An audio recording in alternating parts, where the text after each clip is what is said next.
उपभोक्ता मंच कार्यक्रम में आप सभी का स्वागत। दुनिया में शायद पहली बार वैश्विक स्तर पर उपभोक्ता के अधिकारों की आवाज़ बुलंद करने का श्रेय अमेरिका के तत्कालीन राष्ट्रपति केनेडी को जाता है, जिन्होंने 15 मार्च 1962 को पहली बार उपभोक्ताओं के समर्थन में अपनी बात कही। उसके बाद अलग अलग मंचों पर उपभोक्ताओं के अधिकारों को लेकर एक संवाद और चर्चा की शुरुआत होती है। एक समय आया जब संयुक्त राष्ट्र संघ ने भी आह्वान किया कि हम वैश्विक स्तर पर उपभोक्ताओं को उनके अधिकारों से परिचित कराने के लिए प्रतिवर्ष उपभोक्ता दिवस मनाएं। पहली बार 1983 में उपभोक्ता दिवस मनाने की परंपरा शुरू होती है। उसके अगले वर्ष संयुक्त राष्ट्र ने इसके लिए दिशा निर्देश भी जारी किए। हमारे देश के संदर्भ में बात करें तो 24 दिसंबर का दिन बड़ा महत्वपूर्ण है, क्योंकि 1986 में उपभोक्ता संरक्षण अधिनियम पास किया गया। बाद में 2019 में उसको रिप्लेस किया गया संशोधनों के साथ।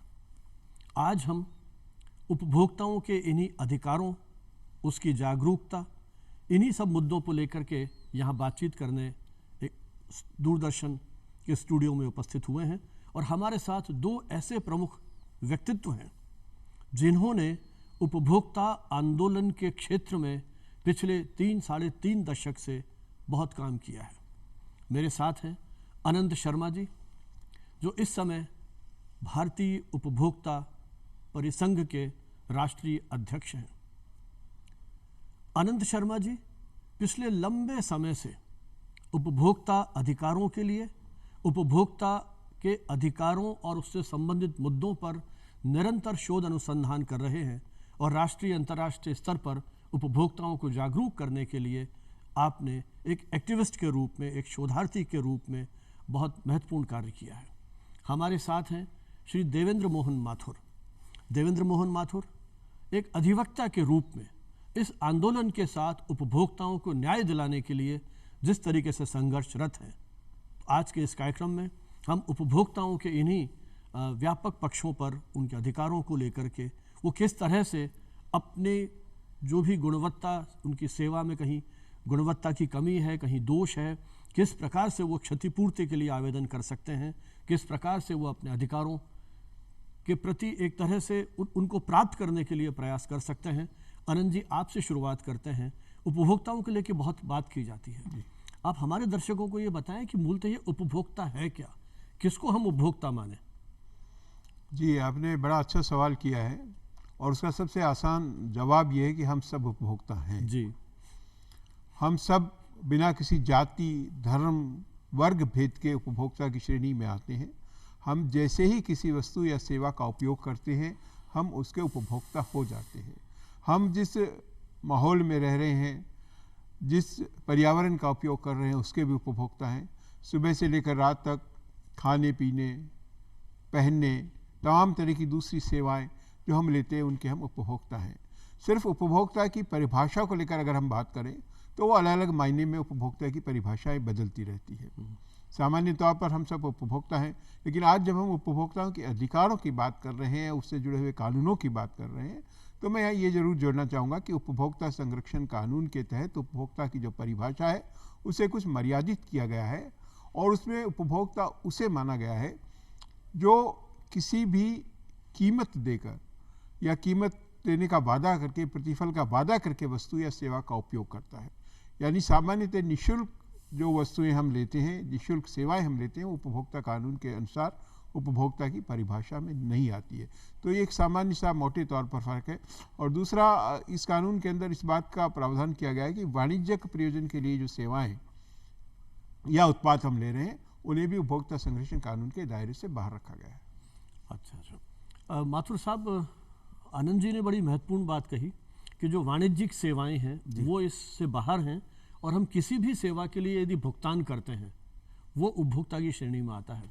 चूँकि आप लंबे समय से इन सारी स्थितियों को और उपभोक्ताओं को न्याय दिलाने के लिए संघर्ष कर रहे हैं, तो हम ये जानना चाहेंगे कि जब हमने किसी उम्मीद के साथ किसी सेवा को प्राप्त किया भुगतान करके, उसमें यदि जिस प्रकार का वादा किया गया जो आश्वासन दिए गए उनकी पूर्ति नहीं होती है, गुणवत्ता की दृष्टि से वो उस कसौटी पर खरी नहीं उतरती है, तब उपभोक्ता क्या करे ऐसी स्थिति में? देखिए, उपभोक्ता संरक्षण कानून में उपभोक्ता को इस बात की गारंटी दी है कि अगर सेवाओं में कमी है, लापरवाही है और उसको जो नुकसान हुआ है उसकी क्षतिपूर्ति के लिए वे जिला आयोग में जा सकता है और अपने आप को ये साबित कर सकता है कि साहब मैंने जिस गुणवत्ता की वस्तु अथवा सेवाएं ली वो मुझे नहीं मिली, चाहे वो बैंकिंग की हो, यात्रा की हो, इंश्योरेंस की हो, कहीं भी अनफेयर ट्रेड प्रैक्टिस भी अगर हुई है तो वो कंज्यूमर कोर्ट में जा सकता है। उसको होने वाले जो भी नुकसान हुए उसकी वो क्षतिपूर्ति प्राप्त कर सकता है जिला न्यायालय में। जिला न्यायालय में। मान लीजिए वहां उसको संतुष्टि नहीं मिलती है तो फिर क्या करे आगे वो? जिला न्यायालय के बाद अगर उसको उसकी वांछित क्षतिपूर्ति नहीं प्राप्त होती तो वह राज्य आयोग उपभोक्ता संरक्षण में अपीलेट कोर्ट में जा सकता है और वहां से भी अगर वो संतुष्ट नहीं हो और कोई कानून का क्वेश्चन विद्यमान हो और नहीं तो वो माननीय राष्ट्रीय आयोग में भी अपील कर सकता है। तो ये जो आपने बताया जिला स्तर पर, राज्य स्तर पर, राष्ट्रीय स्तर पर, तो इनके जाने की क्या प्रक्रिया है? मतलब उपभोक्ता क्या किसी अधिवक्ता के माध्यम से जाना पड़ेगा या सीधे प्रार्थना पत्र दायर कर सकता है? देखिए, उपभोक्ता संरक्षण कानून बहुत व्यापक हो गया है, कोई मनाही नहीं है, वह अपना परिवार सीधे खुद भी कर सकता है, लेकिन कानूनी पेशगिरियां और 30 साल का बहुत बड़ा कानून होने के कारण और वो अपने आप को जस्टिफाइड नहीं कर पाए, इसलिए अगर वो किसी एनजीओ की सहायता ले ले, खुद चला जाए और अपनी बात को रखकर इस बात का साक्ष्य पेश करे कि उसे वास्तव में इतना नुकसान हुआ है। 5 पैसे की चीज के लिए 50 लाख का मांगना या क्षतिपूर्ति मांगना उसकी जायज नहीं होती, वो मिलता भी नहीं है। इसलिए उसको जस्टिफाइड करने के लिए उसको अपने साक्ष्य इकट्ठे करने चाहिए कि वास्तव में उसको इस चीज से इतना नुकसान हुआ या जन समुदाय में इतना नुकसान होगा। रिमोट के एरिया के क्षतिपूर्ति नहीं प्राप्त हो सकती, लेकिन अगर वो खुद पैरवी करना चाहे तो कंज्यूमर कोर्ट। माथुर साहब, मैं एक चीज और जानना चाहूंगा आपसे कि जो उपभोक्ता है वो क्या सतर्कता बरते कि उसको यदि क्षतिपूर्ति की या इस तरह की कानूनी उसको कहीं कोई महसूस होती है सलाह की या जरूरत की, तो उसको जैसे मान लीजिए कोई चीज खरीदे उसका बिल साथ में रखे या मतलब वो क्या सावधानियां उसको रखनी चाहिए? सावधानी ये है कि बाजार में आप 2 घंटे पहले जाएं, वस्तुओं का चयन करें, आपका अधिकार है, सोचें, कीमत का मोल भाव करें, उसकी गुणवत्ता देखें, उसमें दिखाए गए जितनी विशेषताएं हैं उसको परखें, जल्दबाजी ना करें।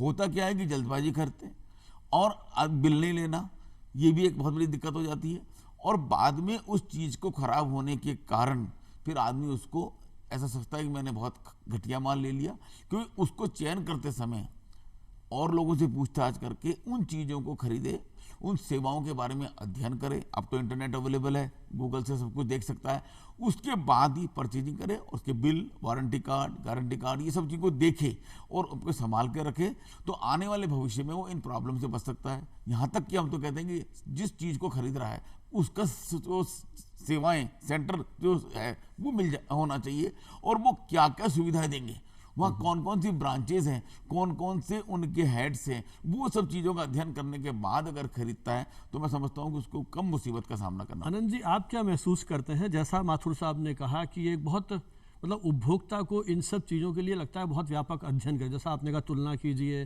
बिल को संभाल के रखिए। आपने तो बहुत एक एक्टिविस्ट के रूप में भी काम किया है और उपभोक्ताओं के बीच में जाकर के आपने काम किया है, तो जैसा आपने उपभोक्ता को डिफाइन किया अभी, तो थोड़ा सा ये बताएं कि तो उपभोक्ता के अधिकार क्या हैं। और चूंकि हमारे देश की बात जहां हम करते हैं वहां मुझे लगता है कि जो सूचना का स्तर है वो बहुत बहुत बड़ा गैप है उसमें। एक तरफ तो वो शिक्षित समुदाय है, एक तरफ वो दूर दराज के अंचल में बैठा हुआ वो अशिक्षित ग्रामीण भी है जिसे इस कानूनी प्रक्रिया की जानकारी नहीं है। तो किस प्रकार इस गैप को दूर करते हुए हम उपभोक्ता को उसके वास्तविक अधिकारों से ये बताते हुए कि आप कोई सामान खरीदते हैं तो आपको किन किन अधिकार, किस तरह के अधिकार आपको है, इस पूरे परिवेश को किस तरह से देखते हैं आप? अपना अनुभव क्या? बिल्कुल भानावत जी, आपने अपनी बात शुरू की थी 15 मार्च 1962 को जॉन एफ कैनेडी ने, जब सबसे पहले 4 कंज्यूमर राइट्स की बात की थी। उसके बाद कंज्यूमर इंटरनेशनल और यूएन के लेवल पर 8 कंज्यूमर राइट्स को विश्वव्यापक तौर पर मान्यता मिली है। हमारे यहाँ जो 1986 का कानून बना उसमें उपभोक्ताओं को 6 अधिकार मिले हैं जी। और उन 6 अधिकारों के बारे में आपको समझने की जरूरत है। अभी जो हम क्षतिपूर्ति की बात कर रहे थे वो आपका एक अधिकार है, उन 6 में से एक है, 5वां अधिकार है क्षतिपूर्ति का अधिकार। लेकिन जो सबसे महत्वपूर्ण अधिकार है वो सबसे पहला अधिकार है सुरक्षा का अधिकार।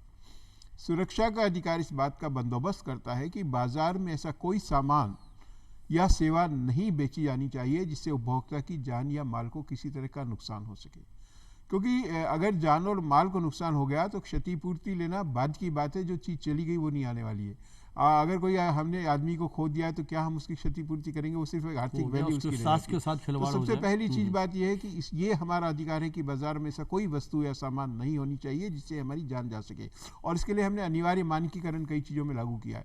उदाहरण के लिए बिजली के स्विच की अगर हम बात करें, अगर इलेक्ट्रिक स्विच अच्छी क्वालिटी का नहीं है तो उसको हर आदमी काम में लेता है, बच्चा भी काम में लेता है, और उसमें करंट आने से जान जा सकती है। तो ऐसे स्विचेस जो जानलेवा हो सकते हैं वो बाजार में नहीं बिकनी चाहिए, उनको प्रतिबंधित किया गया है। इसी तरह ऐसे सब चीज़ों के अंदर ये प्रभाव ही होता है। दूसरा जो अधिकार उपभोक्ता को मिला है वो है सूचना का अधिकार, और सूचना का अधिकार एक RTI कानून बना बाद में, उससे ही अलग है, वो सूचना का अधिकार अलग है। यहाँ जो सूचना का अधिकार है वो इस बात की व्यवस्था करता है कि आप जो सेवा बाजार से ले रहे हैं या जो वस्तु ले रहे हैं उसमें क्या है, उसका कैसे उपयोग करना है, उससे आपको कोई नुकसान तो नहीं हो सकता, ये सारी जानकारी प्राप्त करना भी आपका अधिकार है। मतलब वो उस प्रोडक्ट पे छपा हुआ होना चाहिए जिसको आप खरीद रहे हैं, छपा होना चाहिए, और अगर छपा हुआ नहीं होना है कानून के अनुसार तो आपका अधिकार है कि आप पहले उसकी पूरी जानकारी प्राप्त कर लें, उसका कैसे उपयोग करें, जहाँ से आप उसको परचेज कर रहे हैं, अच्छा, जहाँ से आप उसको ले रहे हैं वो आपको मना नहीं कर सकता कि आपको बताया नहीं जाएगा, ये आपका राइट है। उसका तो रिकॉर्ड नहीं है, जो वर्बल बातचीत हुई है जी, वो तो ये कह सकता है कि मैंने तो आपको नहीं कहा, ये है नहीं, कहने और नहीं कहने की बात नहीं है। हमने पैकेज कम्युनिटी रूल्स बनाए, उनमें बहुत सारी चीज़ें हमने तय कर दी कि लेबल पे छापना पड़ेगा, लेकिन वो अंत नहीं है। लेबल पर छापना एक सीमा है। आपको बहुत सारी चीज़ें ऐसी है जो लेबल में छपी नहीं हो तो भी जाननी चाहिए। तो ये आपका राइट है कि अगर आप कोई चीज़ जानना चाहते हैं तो आपको जानकारी पूरी दी जाएगी। अभी बहुत दिन पहले तक एक मुद्दा चल रहा था, हमारे बहुत से लोग विदेशों से हमारे साथी आते थे, वहाँ से गिफ्ट लाते थे, टॉफ़ी लाते थे और हम लोग खाते थे, बाज़ार में भी बिकती थी, हमें पता नहीं था। हम में से बहुत सारे लोग ऐसे लोग हैं जो वेजिटेरियन है, नॉनवेज नहीं खाते, लेकिन बाहर से आने वाली ज़्यादातर सामग्री में नॉनवेज था और हमें पता नहीं होता था। तो यहाँ भी बहुत पॉपुलर जो केक और पेस्ट्री थे बाज़ार में आते थे, वो नॉनवेज थे, लोग वेज समझ के खाते थे।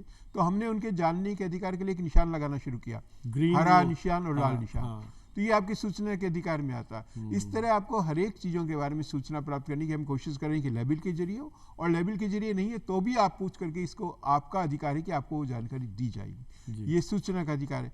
तीसरा अधिकार है चयन का अधिकार, और चयन का अधिकार इस बात की व्यवस्था करता है कि आपको कोई भी खास किस्म की चीज़, खास ब्रांड की चीज़, कोई खास वस्तु खरीदने के लिए बाध्य नहीं किया जा सकता। कुछ दिन पहले तक आप देखते थे स्कूल में बच्चे को कहते थे यहीं से आपको यूनिफॉर्म लेनी पड़ेगी, यहीं से जूते लेने पड़ेंगे, यहीं से किताबें लेनी पड़ेगी। उससे भी पहले आपने तो वो दिन भी देखा जब किताबों की शॉर्टेज थी तो कहते थे कुंजी साथ लेनी पड़ेगी। वो सारी चीज़ें गैरकानूनी है। गैस के साथ चूल्हे के चूल्हा नहीं होता, ये सब गैरकानूनी है। आपकी इच्छा है कि आप कौन सा ब्रांड खरीदे, कहाँ से खरीदे, ये एक आपका तीसरा अधिकार है जो चयन का अधिकार आपको दिया गया है। चौथा अधिकार है सुनवाई का अधिकार, और वो इस बात की व्यवस्था करता है कि अगर आपने बाजार से कोई वस्तु या सेवा ली है और उसमें किसी तरह की कमी है तो आपकी बात को सुना जाएगा, उससे आपको मना नहीं किया जा सकता कि नहीं। पहले आपने देखा होगा बिलों में लिखा होता सेल में बेचा हुआ माल है वापस नहीं लेंगे, बिल पे लिख दिया एक बार बिका हुआ माल वापस नहीं होगा। ये सब गैरकानूनी घोषित कर दिया है हमने। अगर खराबी है 1000 बार बदलना होगा, चाहे आपने सेल में लिया बिना सेल में लिया, ये आपका सुनवाई का अधिकार कि आपकी बात को सुना जाएगा। पांचवा अधिकार है क्षतिपूर्ति का अधिकार, जिस पर पहले चर्चा हुई कि अगर किसी तरह का कोई नुकसान हो जाता है तो अब आप पूरी क्षतिपूर्ति प्राप्त कर सकते हैं।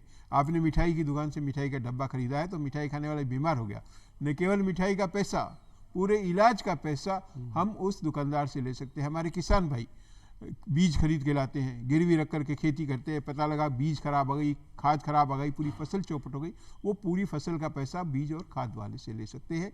और छठा अधिकार जो हमें प्राप्त है वो है उपभोक्ता जागरूकता का अधिकार, उपभोक्ता शिक्षा का अधिकार, जिसके लिए आज हम बात कर रहे हैं कि हर उपभोक्ता का ये अधिकार भी है कि उसे ये सारी जानकारी दी जाए। माथुर साहब, आनंद जी ने उपभोक्ता के अधिकारों का बड़ा एक व्यापक स्वरूप हमारे सामने रखा जी।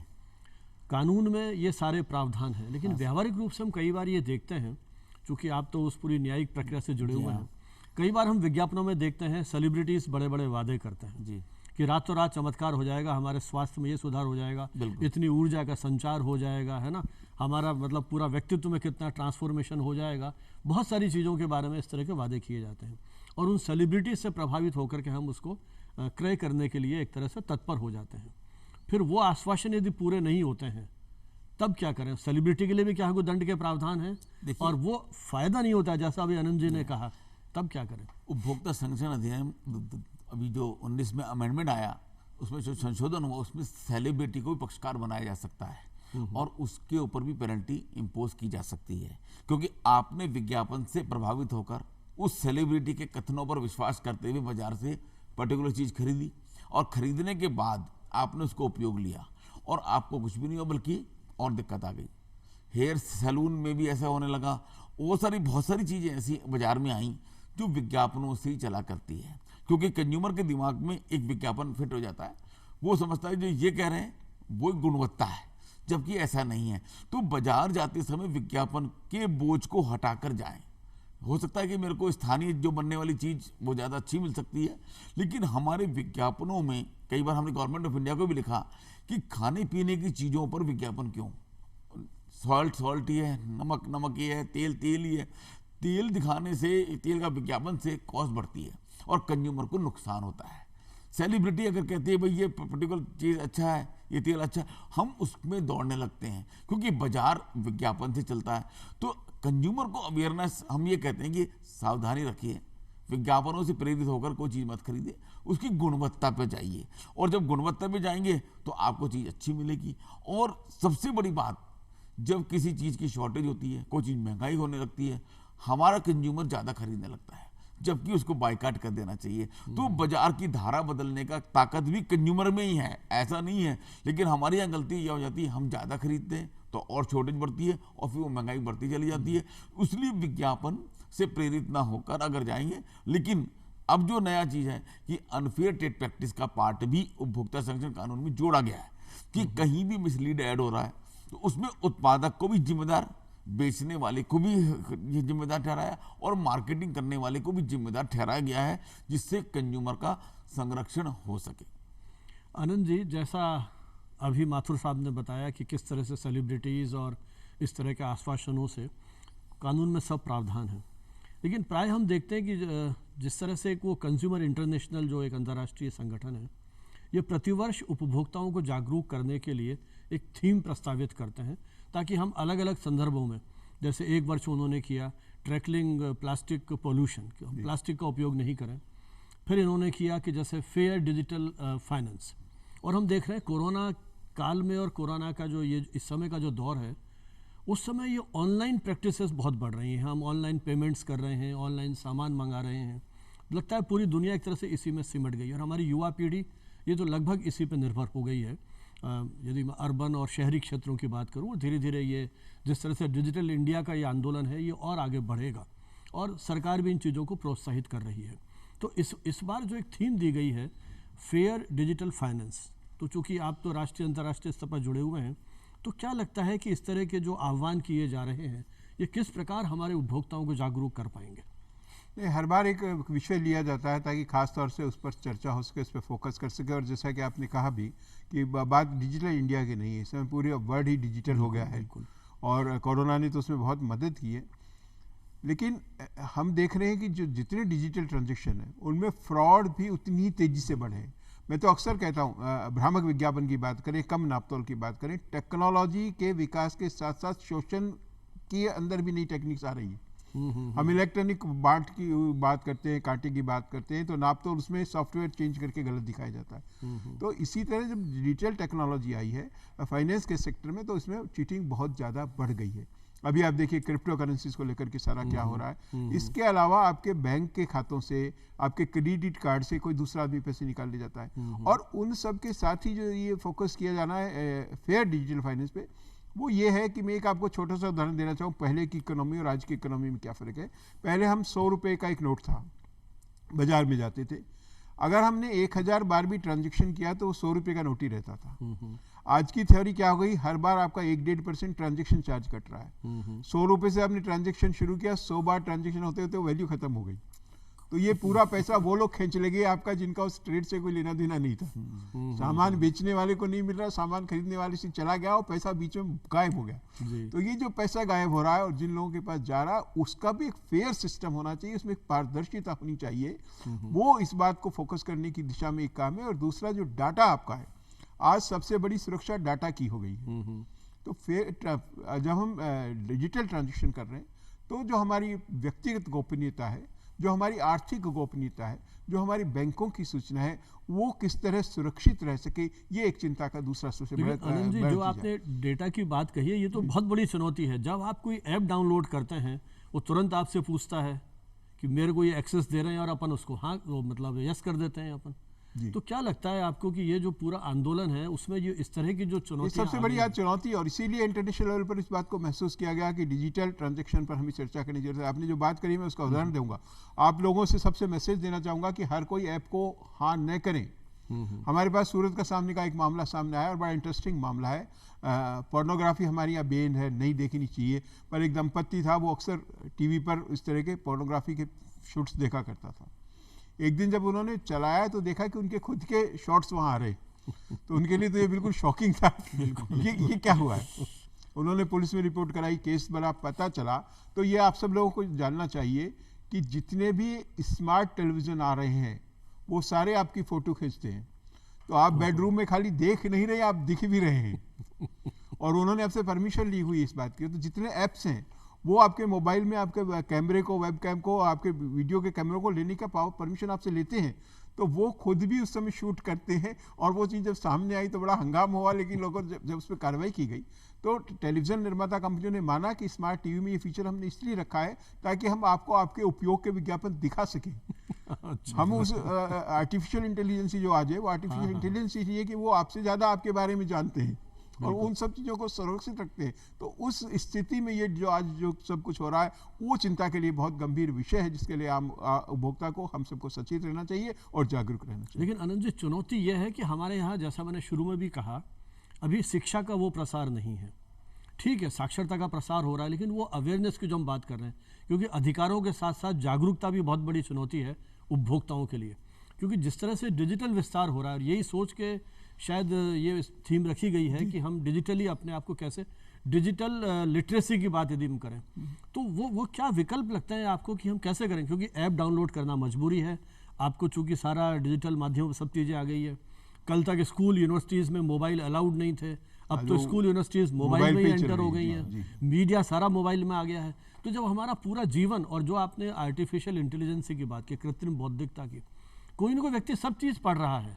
आपका मूवमेंट कहाँ है वो हर महीने आपको डिटेल्स आ जाती है, आप क्या प्रोग्राम्स देख रहे हैं उसकी डिटेल्स आ जाती है। तो जो डिजिटल जो लाइफ स्टाइल है ये हमारे जीवन का अविभाज्य हिस्सा हो गया है। तो उपभोक्ता क्या सतर्कता बरतें? क्योंकि और जगह तो आपको आता है ना कि ये हमारे कंडीशंस हैं और ये सब चीज़ें, वहाँ तो ये भी नहीं आ रहा है और पढ़ने का टाइम आपको नहीं है। तो आप अपने अनुभव से क्या क्या दिशा बोध देना चाहेंगे हमारे दर्शकों को? ये बहुत ही गंभीर स्थिति है और इससे मुकाबला इतना आसान नहीं है जितना दिखता है। और इसी का नतीजा है कि आज हमारी युवा पीढ़ी एक ऐसे मार्ग पे, अंधे मार्ग पे भटक गई है, पता नहीं क्या होगा।